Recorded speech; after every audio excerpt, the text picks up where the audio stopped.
Welcome back.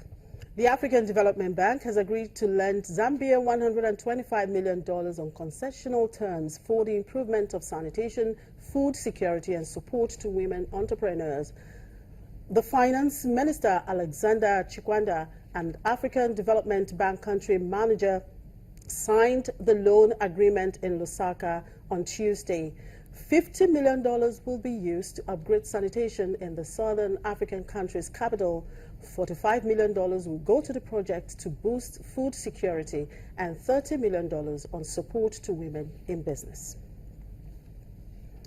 And the World Bank has announced a $500 million, that's about 99.5 billion naira support for Nigeria's social protection program for poor and vulnerable citizens. The bank's lead specialist on social protection and labor, Felusha Okumadewa, said the support was to assist the program for successful implementation. The federal government had included 500 billion naira for social protection and safety net in the 2016 budget. The implementation of the social welfare program revealed that 1 million extremely poor Nigerians would be direct beneficiaries of 5,000 monthly stipend. Now, joining me to talk more about this is an economist and a management consultant, Paul Ibinoba. Good afternoon. Thank you for joining me, Mr. Ibinoba. Thank you. I'm seeing you for the first time this year, so I might not be wrong if I say Happy New Year. Happy New Year to you too. Good to have you in the studio. Thank you. Right, $500 million coming from a World Bank for social protection scheme. What do you think? Well, firstly, I think that is an acknowledgement that the Buhari administration is doing the right things in terms of reaching out to the poor and the vulnerable groups in society. I think it's the first time we really have a clear-cut commitment to addressing poverty and the issues of the vulnerable in society. It's the first time we're having it as a policy thrust. You know, we're paying lip service to fighting poverty. But for the first time, we have such a huge amount of money, 500 billion naira, that's about $2.5 billion. You know, that certainly has sent the right signal to the World Bank, you know, that this government means business in helping the poor now and the vulnerable. Yeah. Right. Talking about that's poverty eradication, inclusiveness, Yeah. you know, equality. Exactly. Really closing up the inequality problem. Now, looking at Nigeria's population, over 160, million Probably people. Closer to 180 million now. Right. Now, Nigeria has a lot of social problems, social issues, unemployment, infrastructure problem, and so on. How much do you think Nigeria can actually invest in social welfare program if we must achieve this target of inclusiveness, poverty alleviation? Well, I believe the place to start is to really have a policy framework that recognizes and commits to social inclusiveness. Right? If you look at Nigeria, our constitution and everything, you know, it really is not about inclusiveness. It has been about the few people benefiting, while the masses, you know, really are in the cold. You know, and I think it's a welcome development that the government is having a different approach entirely. But we are just starting.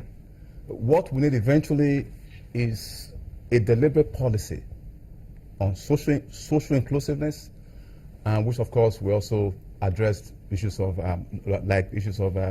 social protection, like the loan given by the World Bank. It would be a lot better if we have an entire framework that is long-term and sustainable. Then it becomes clearer when you then decide to allocate some funds for what program. You know, so what they have now is more like ad hoc. But eventually we look forward to a more comprehensive, robust, social inclusive framework in Nigeria.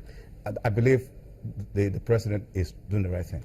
Now, looking at that figure, 500 billion naira included in the 2016 budget. The plan is that the extreme poor gets 5,000 naira every month, beginning from this year. Now, I have a concern there. How do you define the extreme poor? How can you actually determine who is extremely poor? And how do you ensure that it gets to the proper people? So, if you go to the rural areas of this country, the issue of extreme poor is no longer academic or abstract. It's real. There are a whole lot of people out there who are really very, very poor. The extreme poor is defined as those who can meet their basic needs for food, shelter, and clothing. And I tell you, there are a whole lot of people out there. So, but what's important is that the program is transparent and is properly structured. Now, for example, the conditional cash transfer program, I believe is going to be done in a very transparent manner, right? Because the issue will arise: how do you determine who benefits? Gets, yeah. Right, but that can be done. That can be done, especially if you focus on the rural areas. That is the place where you have the real poor in this country. Now, but the 5,000, I still wonder how feasible it is. Because a lot of people have argued, instead of giving these people money, give them the jobs. Well, you see, conditional cash transfer is a program that World Bank itself supports. And this $500 million, about 70% of it will go to that program. So you can see that the program already has the endorsement of the World Bank. And the relevant structures and processes will certainly be put in place to ensure that it's transparent and that it's done properly. Right. Let's look at countries, particularly those of them in Africa, that are using social protection schemes, that benefit the poor. How do they do this? Well, I think three cases are quite relevant here. That's Ethiopia's Productive Safety Net Program, Kenya's Hunger Safety Net Program, and Ghana's Livelihood Empowerment Against Poverty. Now, these are programs that are endorsed also by the World Bank and that focuses on the real poor. People, and most of them, again, are people who live in the rural areas. People that don't have access to water, don't have access to electricity, don't have access to basic living conditions, shelter, and people who don't have access to education. These are things that we talk about, all right, that you just can only imagine. But when you go to rural areas, you see these things real, that there is poverty in this country. You only need to go beyond the cities. You see that Nigeria is not just all the glitz you see in Lagos, in Abuja, Port Harcourt, and elsewhere. Now, there is no doubt that this program is a very good step in the right direction, but then the issue is implementation. That has been a problem Nigeria has. How best do you think the government can actually go about this?